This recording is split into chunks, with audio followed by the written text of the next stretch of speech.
It's actually in the step where we oftentimes see the activation of the power of the Spirit. We are like, okay, do something great, and then I'll take the step. Give me all the right words, okay? Just write them on that napkin right there.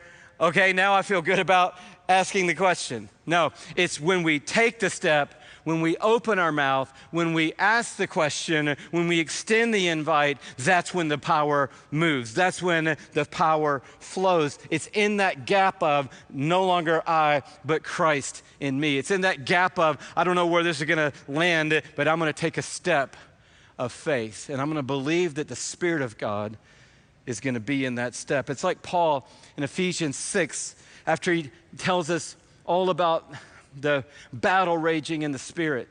He tells us all about the armor of God that protects us. He tells us that at the end of the day, we should be praying in the Spirit with all kinds of prayers about everything and praying for each other and praying for all the saints. And then he says, and pray for me.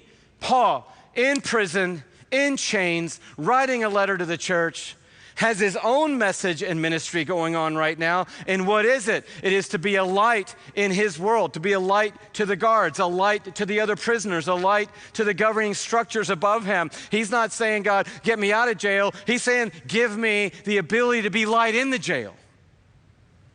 I'm a leaf in the current today, and the current today has taken me into this place, but in this place, here's how he says, I want you to pray for me. Pray for me, are you ready? That utterance may be given to me when I open my mouth, that I might proclaim the gospel boldly as I ought to proclaim it. In other words, he knew the gospel. He already knew what the gospel story was. He'd shared it thousands of times in so many different settings, but he said, pray for me that when I open my mouth, that the utterance will come. In other words, I'm believing that when I take the step, God is going to supply the power. When I lean into the moment, God is going to do what only God can do. And this is the life of the Spirit. This is the mind set on the Spirit.